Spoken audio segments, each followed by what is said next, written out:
You're watching another episode of Epic Sketch Time. I'm your host, Mark Monlux. Epic Sketch Time is an online drawing group that meets every Monday, usually at 4:30. And anyone's welcome to join. All you have to do is go to the link on either our Facebook page or down in the doobly-doo below, add yourself to our email list, and you'll get a notification the Sunday before. They'll provide you a link to this event. Gentlemen, why don't you introduce yourself in order of appearance? Hi, I'm Bill Morse. I'm a freelance illustrator and cartoonist working out of Seattle, Washington, and I also do a webcomic called Rhapsodies, which you can find at rhapsodies.wpmorse.com. And howdy, everybody. My name is Ian. You can check out my stuff at unfedartist.com. I'm an illustrator, graphic designer, and comic artist working out of Tempe, Arizona. And if I've done my job, all these links should be down below in the doobly-doo. So, gentlemen, I didn't get to any movies this week. I suppose the big topic would be, what was your favorite Super Bowl commercial? I like the Maisie Williams Let It Go song.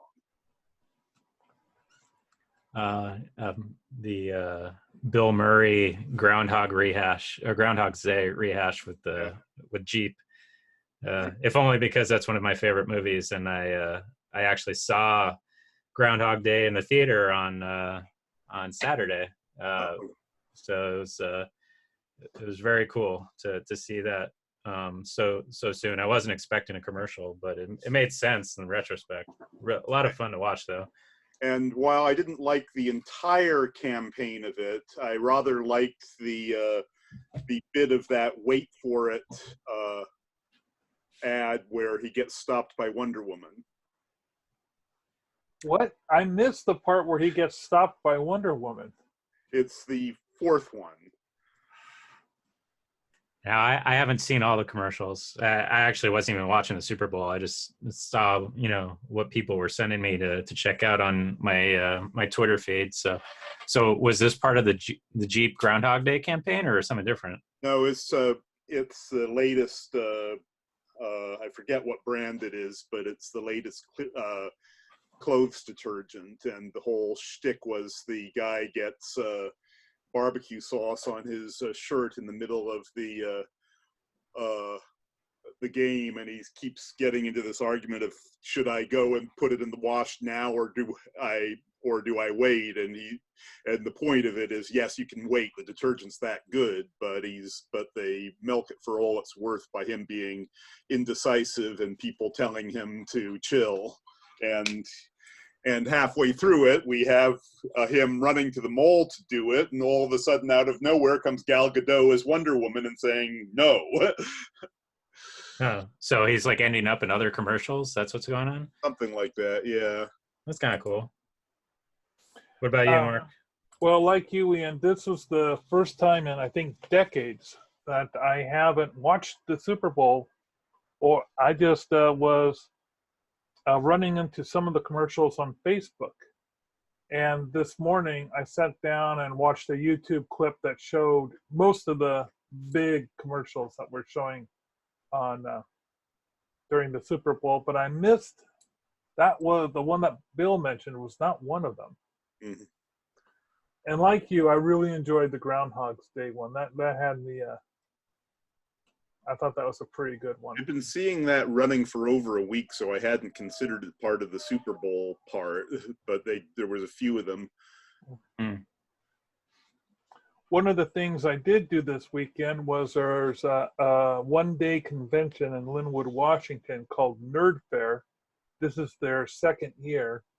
They took over the Linwood Convention Center, which isn't a very big convention center, but it does have 2 floors, and I was downstairs in a hallway. I don't like being in a hallway or outside of the main vendor hall, but it seemed to be such a mishmash of people all over the place.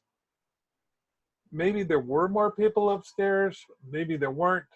I was just glad that I wasn't stuck next to people doing gaming. That always is like the kiss of death. Hmm. And there were gaming people up in the main room upstairs, and the main room downstairs was very dedicated to gaming with lots of computer consoles and the like. But so I certainly preferred being out in the hallway as opposed to being in there. But I did okay. It wasn't my greatest one-day show, but by far it wasn't my worst one-day show. I've had some, and I made more there than I did at Lilac City last year when I was facing a brick wall and nobody was walking by me. So, but of course, for Lilac City, I had all the expenses of traveling and staying 2 nights and coming back, and I was able to recoup all that. Whereas this was just, a day drive up and a drive back. Plus, my friend who lived in town and has done several conventions with me was able to come and we just hung out together and talked. So sort of like a dual purpose convention for me. Ian, I've been reading your comic strips, and I got one little critique for you. Which one? Your guy, your main character, he always looks so angry. It's something with his eyebrows. And yeah, that's intentional. Okay. Yeah, I've always had people remark that I look so angry because of my eyebrows. So it's like the cowlick that the character has too. Like I've always had like a cowlick. So it's just me kind of putting myself into my character. But I guess I don't know. I've always had this furrowed brow, and so it's been like, I guess a theme of my life to always just be kind of consternated and kind of bewildered. So. Okay, I was just wondering if that was on purpose or Yes, in that case it was. So I'm going to show you guys what I'm going to be working on today. Let me see if I can find my screen share button.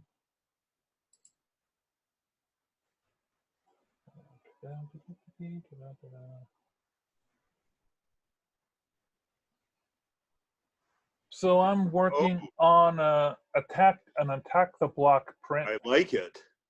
And I've got the lettering part done. Uh-huh. I may add a little bit of a blue glow around that.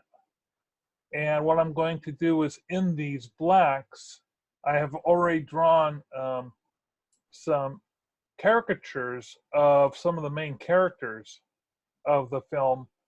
And they're going to be a warm black hiding inside a CMYK black. Okay. Or rather just a straight solid K black. And the warm black will be made up of CMYK. And I've done that before in other posters I've done. And the first time I did it, it was by accident. The second time I did it was on purpose, but people really like it. You would think such a subtle little thing that you really have to strain your eyes to see would not be a selling factor, but people enjoy that Easter egg. Yeah, and considering it probably works even more efficiently because the whole point of the monsters in that movie is they're essentially blacker than black. Yes. So I'm going to stop sharing, and you guys can tell me what you're working on today. Well, I'm mostly doing post-production for 2 things. One that I definitely like your opinion on. This is something that's 96% finished, but I pretty much took it as far as Procreate can take it, so I moved it over to Clip Studio Paint to clean it up. So here it is. I'm mostly pleased with it. I mean, I have to tweak some of the shading, and there's a little bit of detail. I forget whether the axe. I need to check the source material to remind myself whether the axe here has glowing runes on it too. But for the most part, I'm pretty pleased with it. Oh, so there are glowing runes on that sword. It's not just Yeah, that's a a red problem stripe. I couldn't quite make it. I'm not sure if I was able to make it glow quite enough. I might want to redo them. Well, I'm having a hard time even seeing the runes in them on Okay. the sword. Are the runes that um can you blow that up? Do a close up of it. Oh, yeah, just a second.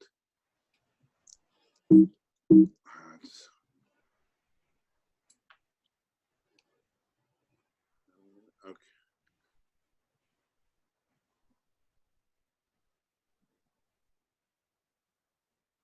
Okay. Here's what I would do. You've got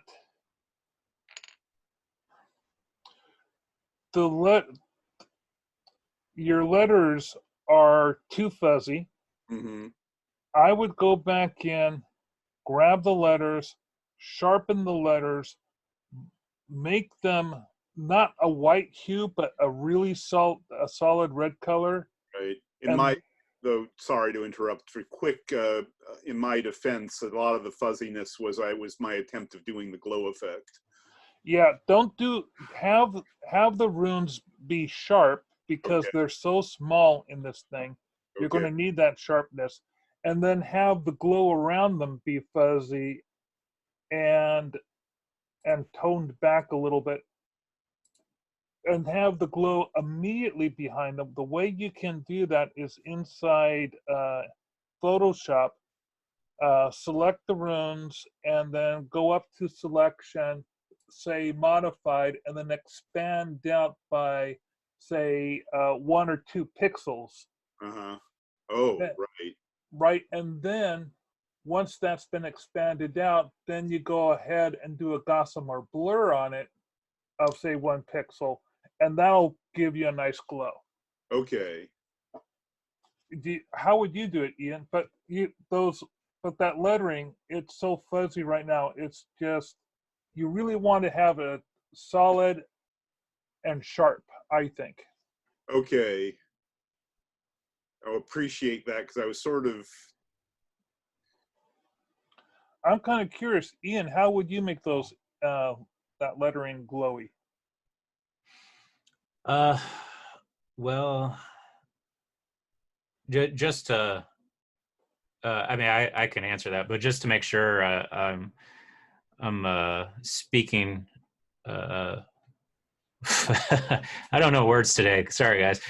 So, like, how much is the runes the focus of the image? Like, is it supposed to like stand out? Are they supposed to be kind of like subtly there? Like, I mean, is it? What's the focus of your image? What do you want people to be like? Oh, like, Well, obviously, the two figures. I mean, the glowing runes is a detail from the book. and the color of the runes is pertinent and all that stuff, or did you choose that color? I figured red was the best choice. All of what I've read from the book so far merely says it glows, that the runes glow. Okay, so why red then? It as far as the whole shtick about chaos and whatnot, as far as glowy colors go, it seemed more heroic as opposed to a green, which could be interpreted in other ways. I think Ian might have a point there. I think you should go with a glow that works best for your composition. You've got a gray sword there. One of the best things, if the glow is not that terribly important, you can darken up the metal of the sword, Right. have the runes as white, Okay. and then do a little bit of a glow around them. Okay.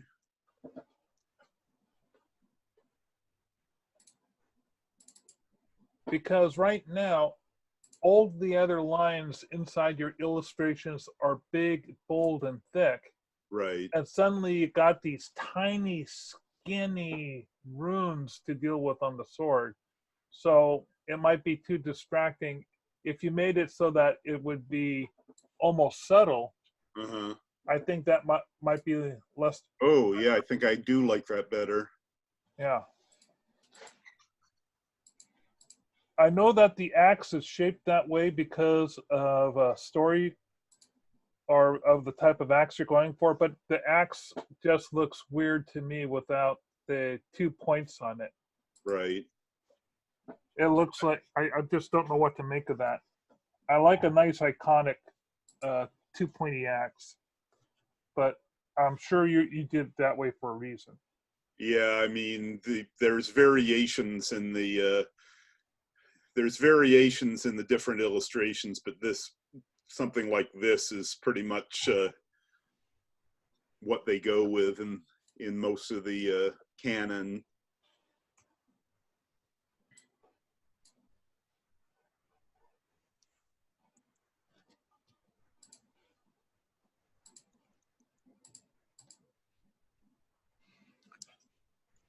So to give a quick tutorial on how I handle glow effects, it's something I picked up from Mike Rahulik on Penny Arcade. Let me just do a quick example with an old comic here. Basically, it's a removal, or I guess a subtractive method based on a layer transparency, and I think maybe glow dodge might be good, but let me see.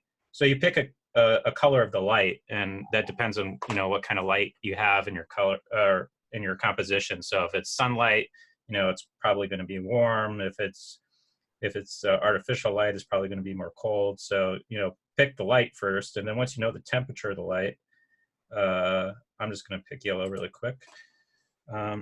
Do a fill. And then, let's see. I don't know if glow dodge is perfect. Let's see, maybe light on. I usually play around with this a little bit. Add glow. It might be too much. There's actually a glow feature inside Photoshop, you say? No, not necessarily. So layer properties, you have all these transparency properties. Multiply is probably the one you guys know the best. Yeah. But soft light, I think, is really good in this case. So say for this example, the cup is emitting light. What I want to do is I want to highlight everything that's near or getting radiated on by the cup, and just kind of do some rim highlights. And then everything else is kind of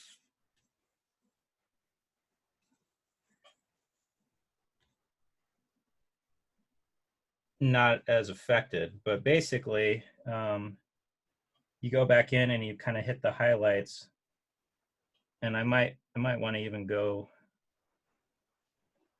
overlay, but basically I'm showing that this thing is emitting light by how it interacts with everything else in the scene.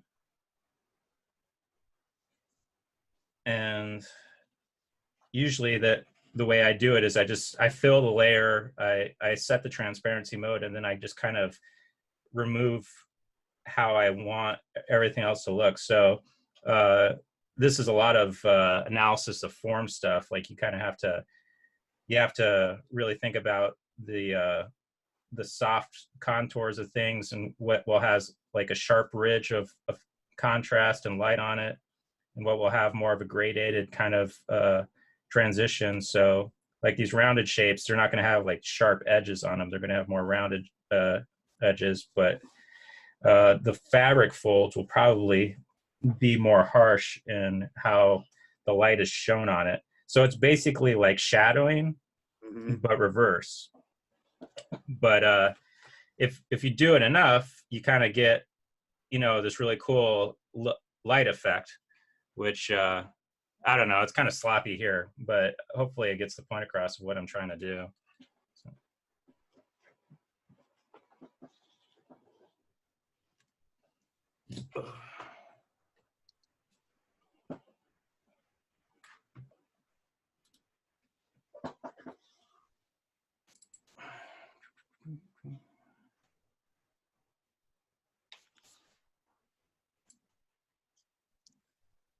Oops.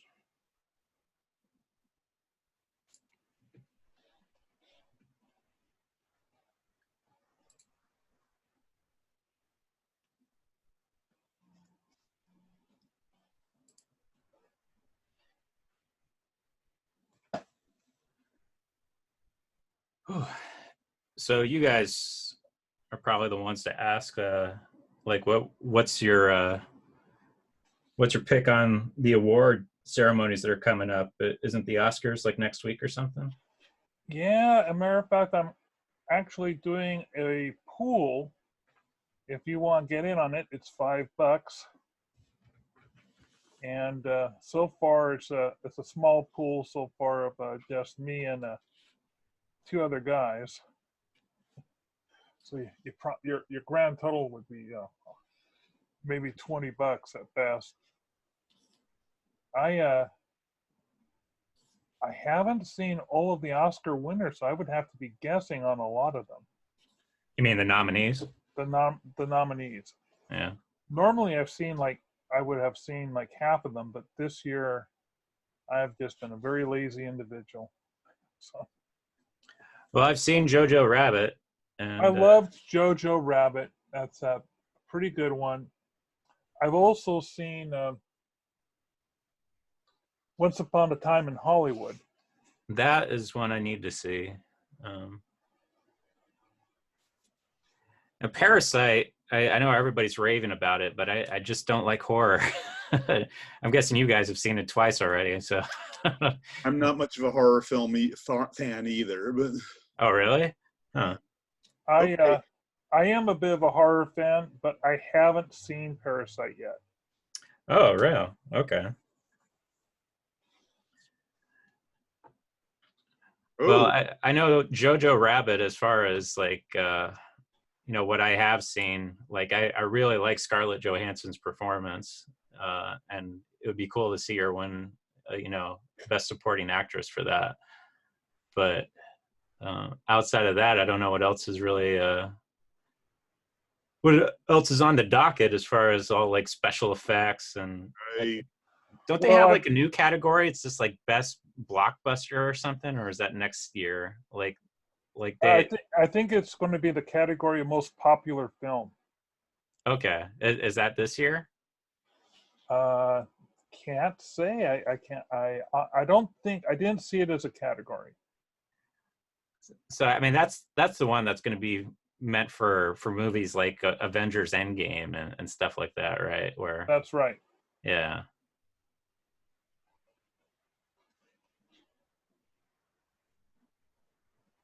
So to put you guys on the spot, like, what's your top 5 from last year? I haven't even looked at the list. I'm surprised by that because I mean you're the one that's like on that website and what's that called? It's kind of like Goodreads for movies or whatever. Hang on, I'm going to take a look to see if I actually made myself a list. Just a moment. Oh, you mean Letterboxd? Yeah, there we go. Yeah. I mean that seems like I've been too busy making a short list of movies in which bodies melt. Oh dear. And where that's not just a single one take scene, but multiple takes. It has to be a major theme. So you know what? You guys just need your own award show. Holy cow. So a movie like Street Trash, where there's multiple complete body meltings, would make the list. But Raiders of the Lost Ark with just one Nazi melting in 5 seconds would not make the list.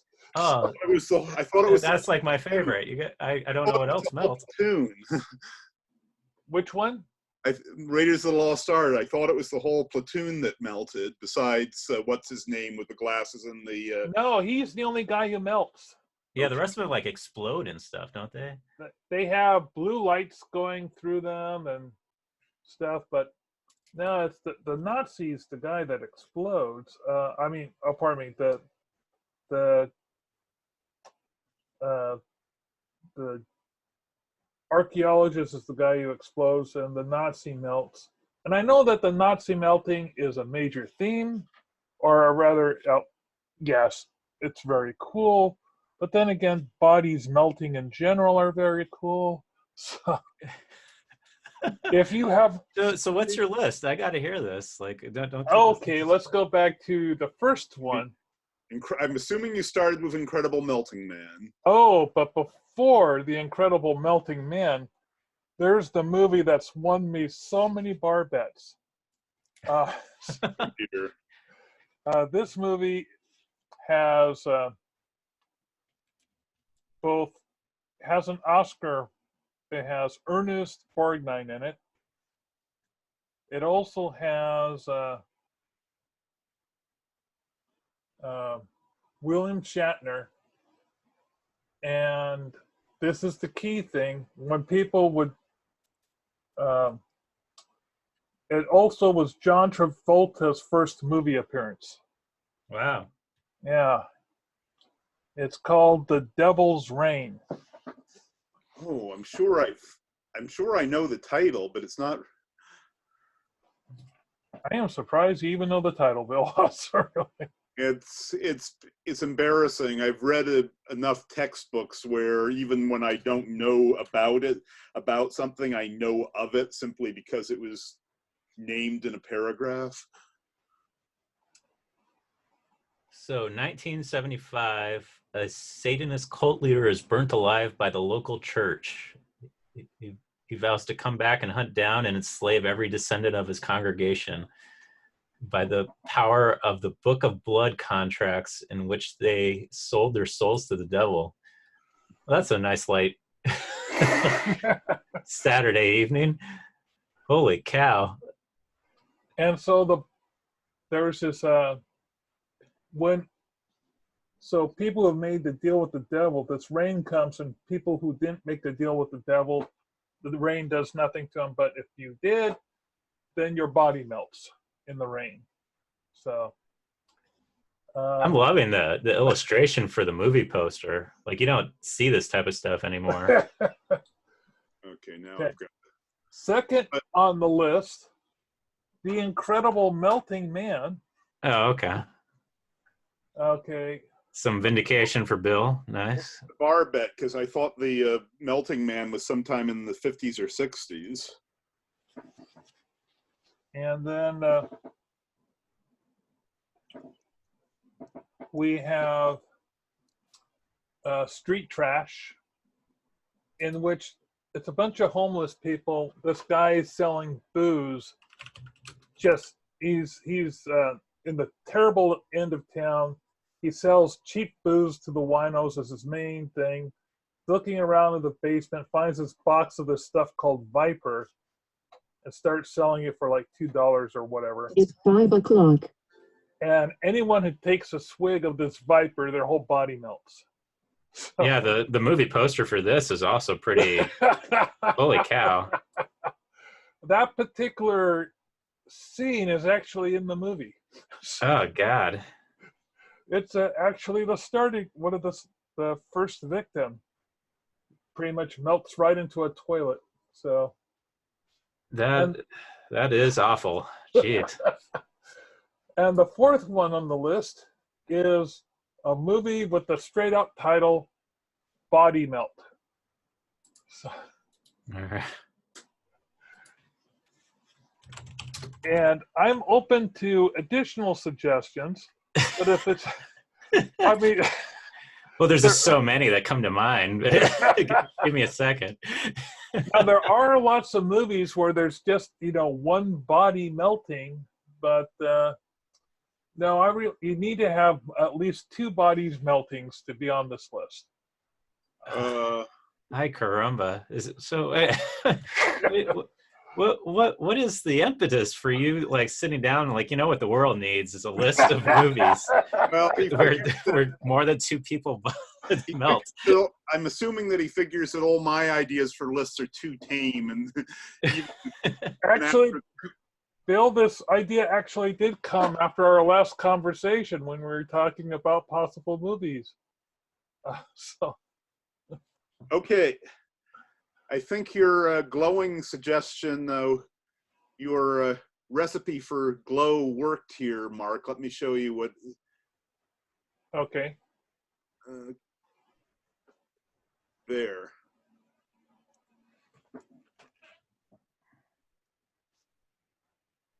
Now, what you can do, Bill, if go in on the sword a little bit. Right. Oh, you put some reflection on the armor? Is that what you did? Or? Yes, No. I was following your suggestion. Okay. Yeah. No, I definitely think that adds to it. Like I would continue on with like the hilt and maybe the clasp of the cape and everything. Oh, Just like little Okay. highlights that kind of show that, you know, there's light emanating from the blade. Right. So I think what I would do is, if you have that glow on a separate layer, Yes. is lower down the opacity by about 20%, Okay. because you want to still have the letters be the main brightness. Okay.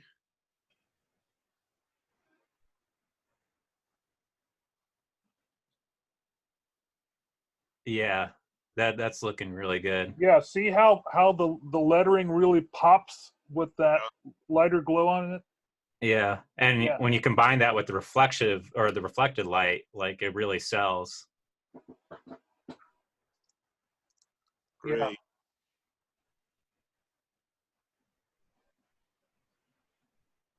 And I would say if you are like inclined to make it red, like go ahead and just do like you're in Clip Studio, right? Like just Yes. do a layer color thing on it.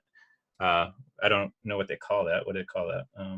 Yeah, it's just layer color. Just do a layer color effect and see how it looks. Okay.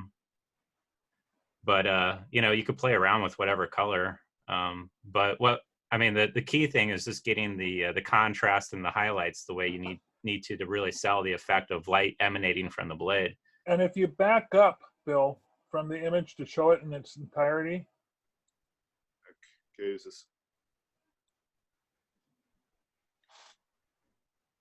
Yeah, I mean, that, Yeah. I think the reflection on the armor should be a little, I would cut that back about 20% more. It's a little too bright. Okay. And I'd also blur it out more. Yeah, that's better. I'm liking that better. Because now that light source is coming really off of his face, and the light is white on his face. And you got the white hitting the front part of his cape as well. And that light's hitting the top of the other guy's head.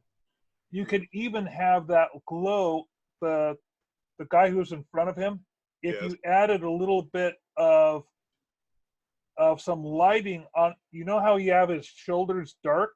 Yes. You could have that sword being a light source on his back and kind of just light up the edge of his back and the back of his head a little bit.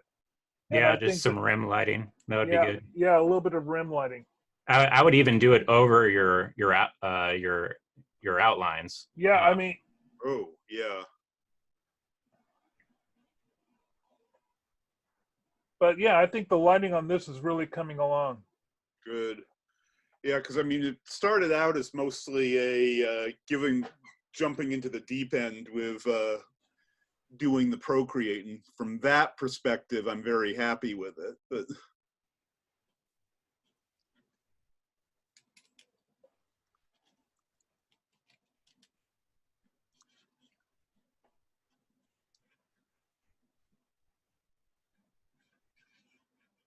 So I'm going to share my screen again. okay, I'll turn off. Okay.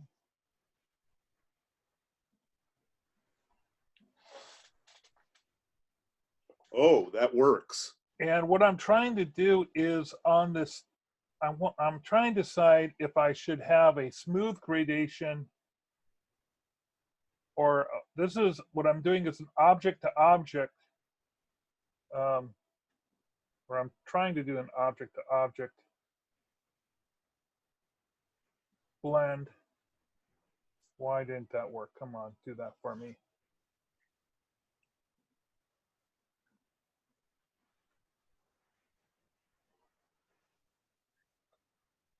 So I'm trying to decide if I want to have that type of a distortion blended. Let me get a close up in it.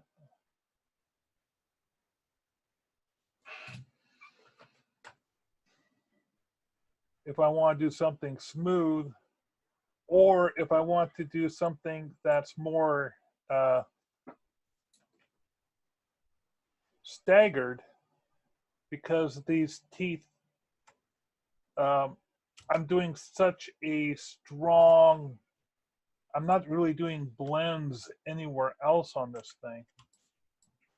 And I'm wondering if maybe having it staged with, like, say, let's see, I'm going to go in here and specify steps and put in, say, 10 steps.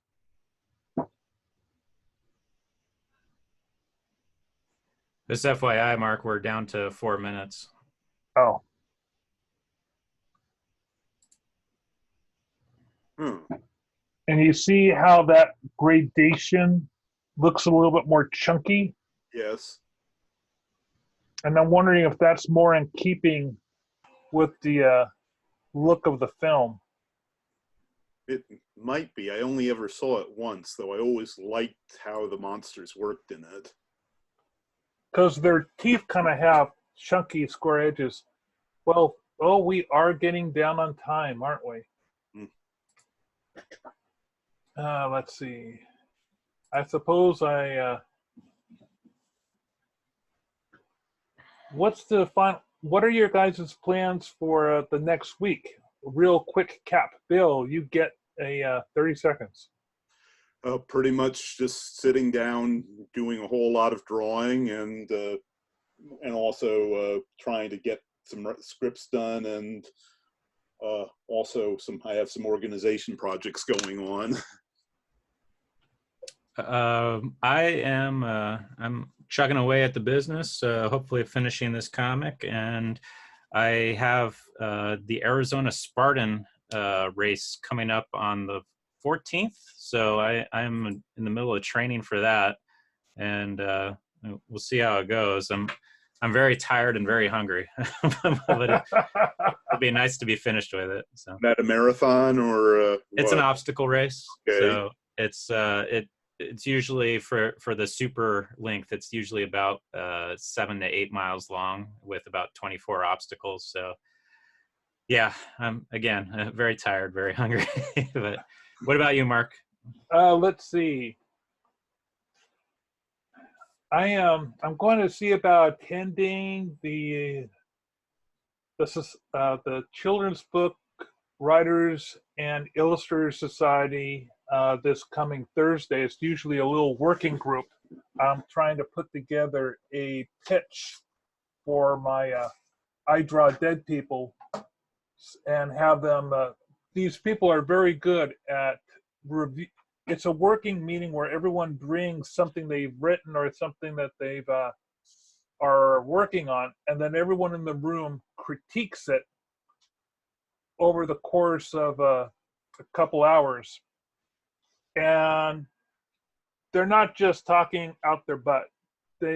Most of these people are professionals who have done at least a couple books or have written a couple things or have won some awards. So when they have some, and they're very good at doing a critique and giving you useful insight and not just putting something out there just to put something out there.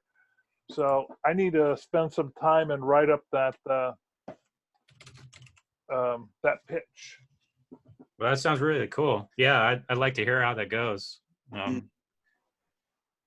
Well, gentlemen, I want to thank you both for joining us, and everybody, please join us next week at Epic Sketch Time. Again, you can sign in on the doobly-doo below, and I'll do my best about getting some more videos up. Cool. Thank you, guys. See you guys. Bye. Bye.